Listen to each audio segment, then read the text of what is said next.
that look like for you? Like going to that next phase and getting out of cruise control. What is that going to look like for you? At least this year.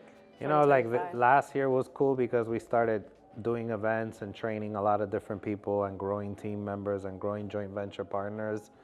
And that was what got me a lot of success early on when I was running and grinding and all that. It was like, if I help a bunch of people, my life is automatically going to be helped. Just love, reciprocity, and just from a metaphysical level, like you help people, you give, and in return, karma pays you back. Don't worry about how, it's just gonna happen, You just do what you gotta do from the right place. I've always believed that. So the trainings and the live events and everything that we did that really got a feedback and attracted people to what we were doing, and we were able to do deals with people and get people into becoming investors. Now it's like, let's blow that up. Let's blow that up, because if I help enough people reach their goals, my goals, your goals, the team's goals are going to get, handled. So I don't ever really worry so much about my own personal goals, because I know that the formula my whole life has worked, that if I help you in your goal, and I help that person in their goal, and I help that person in their goal, my goals get taken care of automatically by defect. So I'm not so much focused on my personal goals, even though we have it and I know what I need to do and I have my roadmap and my plans and what I need to focus on. But it all comes down to how much impact can I make on other people. Yeah, impact. I think that's like the word of 2025. If we can choose one word to define the year, I try to choose like a word for the month. Like, this is what I'm working on, whether it's like self-love or resilience or consistency, and try to put some actions around that. I think impact is the word for 2025. Yeah, intentionality behind anything is going to be key. That's part of the smart money habit. So anytime I'm doing my early morning podcast or reading on my book, it's like, what's that one message that sticks out? And then from that one message, how can I be intentional the rest of the day to apply that message? And I almost feel like it's a download, right? Like I just downloaded the message from God, from the universe, whatever it is that you believe in, of what I'm supposed to have top of mind today. And I'm intentional behind that. And I value that as part of my daily morning routine. And aside from that, and making sure that I'm stacking my wins and having my morning routines and hitting my own personal goals, it's a little bit of like, if I only worry about my monetary goals, that doesn't motivate me as much, because I'm not starving. Like I think when you are hungry because you're broke, or because you really hate where your financial position is in, you're like, I'm grinding because I'm surviving and I'm gonna get out of this. But when you're not feeling like, oh, I can't provide, or I can't, you need a completely different motivating factor, right? And it's not a monetary goal, even though money is the root of all good. Yeah, let's not forget, money is important. And we're not a charity. Yeah. But being able to see someone else win and change not just their financial situation, but literally how they're going to leave their children set up. Because it's not just about doing investments and getting into real estate and figuring out how to lend money and be the bank or flip a property or do an Airbnb, but it's like, now I actually have something that I can leave for my family, so that my next generation has something to stand on that I didn't have, or more, because maybe I did have something to stand on because my parents hooked it up, and now I'm going to be able to build off of that and leave that for my kids. So that generational change and making sure you're making the smart money decisions to protect it Because that's another thing. How many people do we buy properties off of Yeah. that they didn't properly plan, and then now their families are inheriting supposedly what should be a good thing, and they don't even know what to do, can't afford it. They're like, I have this house, but like I'm not even in that city. It's got to go through a legal probate. I don't know what my options are. Like, just give me some cash, get this Yeah. off my hands. And that's lack of financial education. That's lack of properly planning with an estate plan and an insurance, and making sure you build a real smart money life for not just yourself, but your family. So that experience and the fact that we've been able to do so many deals because of those situations motivates me to make sure that if you know me, I'm not going to let you be able to say, like, oh, but I didn't know. You may not do it, but I'm going to guarantee that you know how to find it, how to fund it, how to figure it out, and then how to protect it. Yeah. So that when you pass it on to whoever you want to pass on, whatever you've accomplished, it is organized, it is protected, and it is not a financial burden to the next generation. It's supposed to help, and it's supposed to be a blessing, and it's supposed to catapult them. It's not supposed to be a headache, an overwhelming, a frustration, and a confusion that you're just like, I don't know, I'm just going to sell this, get some money, and then I don't know where to go from here. And with business, with real estate investing, with personal finances, with anything, it just requires sometimes the education, or whether through reading books or getting yourself aligned with the right people, like to help you with your finances. But those small changes, like just having awareness and starting to implement small things through investing, through tax strategies, that can create a huge impact in someone's life. Like, I remember tremendous. when I was younger, I used to be like, I think I have the potential to like impact the world and be a game changer and go out there. And I had these thoughts and ideas of like, how can I do something big? And I think as I've gotten older and now I'm in the family stage of my life and whatnot, I've kind of realized like you make impact within, there's nothing wrong with going big. There's nothing wrong with, being an influencer with 100,000 people that follow your programs, a Dave Ramsey or whatever, whoever is big in whatever industry we're talking about.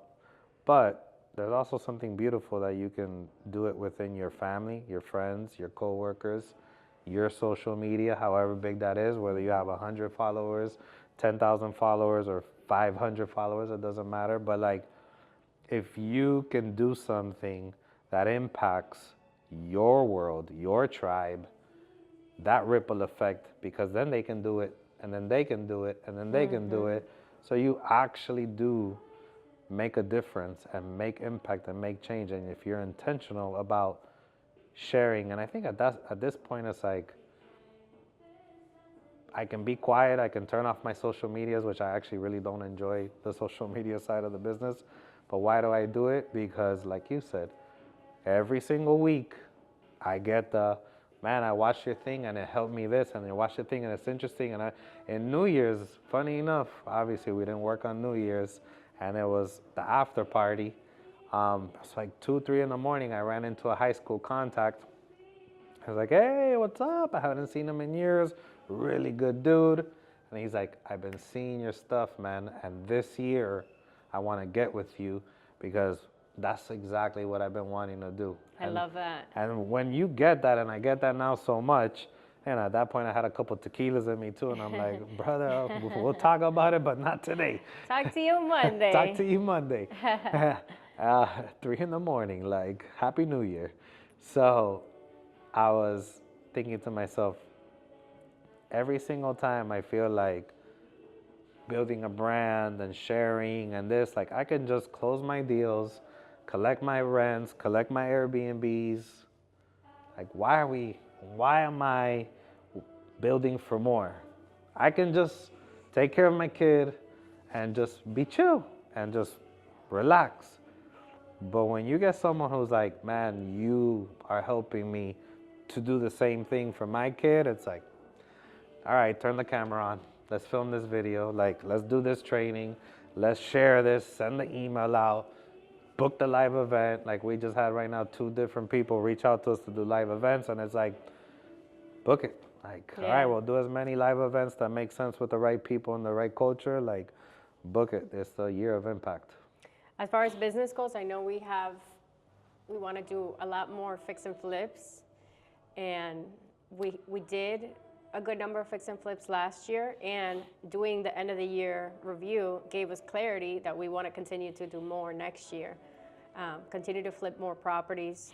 So we want to continue to expand and kind of have... also in our backyard now. Yeah. Because we were in our backyard doing deals in South Florida, but we were like, oh, all of Florida. Now we in Texas, and now we have a deal in Missouri and Ohio, and we've done in Pennsylvania, etc. But I really want to see how in our own community, in our own tribe, from the building perspective, both flips and even new construction, how we can really put a footprint in our own community. Yeah, Mr. New Build over here. Yeah, I love that. New builds it's cool to think about, and it's like it's gonna create a whole nother skill set for you, and it's something that you're gonna be able to teach to other people as well. What got you like wanting to do new builds? I'm usually on the money side, right? So I've been funding developers to do new construction, whether they're doing 1 home or they're doing 5 houses or whatnot. I've been all on the numbers side. I've been on the loan side. I've provided them the funding, guided them in that direction, but I haven't been on the opposite side. I haven't put the construction hat and done from ground up.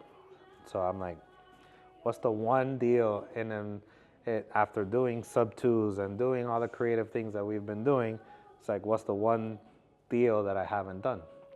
And it's on the developer side. I've done it on the financing the developer side, on the banking side of it, but I haven't done the actual be the builder. So why not? What are some of it's a different process, right? Because doing a fix and flip, it's a shorter time period usually, depending on how complicated the deal is, and you're expecting to get your money back, and there's not as many people involved, right? Because now you're doing new construction, and you have the architect, you have the GC, you have the person that's doing this, that. It's just a lot more. What are some of the challenges that you see doing that this year? With new construction and being on the developer side, there's a little bit about who you know and who your network is, because especially in the beginning, having the right resources for funding and credibility and experience, and guiding you in what you don't know is key. Like, there's no way of doing that without the experience. So your network is key. And it also, kind of what we just did with the fix and flip, we looked at the deals we did and we said, yeah, these investors made money off the deals that we gave them because we flipped the contract to them. But if we decided to have done this ourselves, it would have been extremely lucrative. We would have put hundreds of thousands of dollars, if not more, into our pockets. So now this year, we're just gonna still help investors get their deals, find it and fund it, but let's keep more deals in-house and do it ourselves and just get more into the construction side of things, which I know we were building a lot of team and whatnot, and we didn't want to get too bogged down with the construction side, so we only did a handful of them. It's not that different from finding a good deal, and then making sure that the comparables are there and being able to build it. And then the mathematical formula is not that difficult either, once you know what the formula is. So it just becomes who you know, and are you willing to wait longer turn times, 12 months, even 18 months, depending on your market and how fast the city approves plans and does inspections. But the profits, if you do your numbers right, are worth it. So you might do a fix and flip in 4 to 6 months and make this, and then you do a new build in 12 months and make 2 to 3 times that. Yeah. So it's really the same thing as far as, but for a fix and flip, you'd have to do 3 of them. Where a new build in 12 months, you do the same amount, you're just doing 1. So then that's where the attractive part from a financial side and mathematics and the formula side, it's not that different. And then it's just getting to know the city, the inspectors, and the process. Yeah, real estate is so cool. And it's so complex because there's so many things that you can do. But it's all about finding deals, finding deals, getting really good at evaluating numbers, and building great relationships, like having a great lender, a great attorney, someone that helps you find deals, a great agent that you're working with. So finding deals, evaluating deals, having the right team members. That's all Give it me a boils second down because to. this is my son. Okay, cool. Hello. Hey, What happened? I haven't been in the shower. His fever's up again. To what? He just one-on-one. He just threw up all over me, all over him, all over the living room. The same thing that happened last time. Yeah, well, but it's the cough that's making him throw up. Right, that was the same thing that happened last time. That he was coughing so much, remember? But it was just for a day. He's been coughing a lot all day today? No, he's not coughing a lot. It's just, I guess it's like strong coughs that makes him throw up. You know that he throws up easily. You put the garlic drops in his ears? Not yet. I haven't been in the shower right now. You haven't put it all day? Huh? I put it this morning. Oh, okay. Yeah. Yeah, put it again. And he's shaking right now. Let me get him out of the shower. Okay. Bye. How's he doing? Fever's back up. We can head out. I think we're done. Yeah. We got a good. We're gonna get that afternoon traffic though.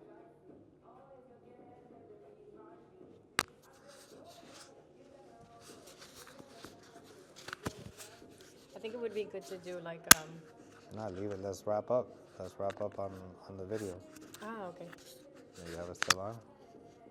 I have it still on. What else did you want to talk about? We could do a short recap of the goals for the year.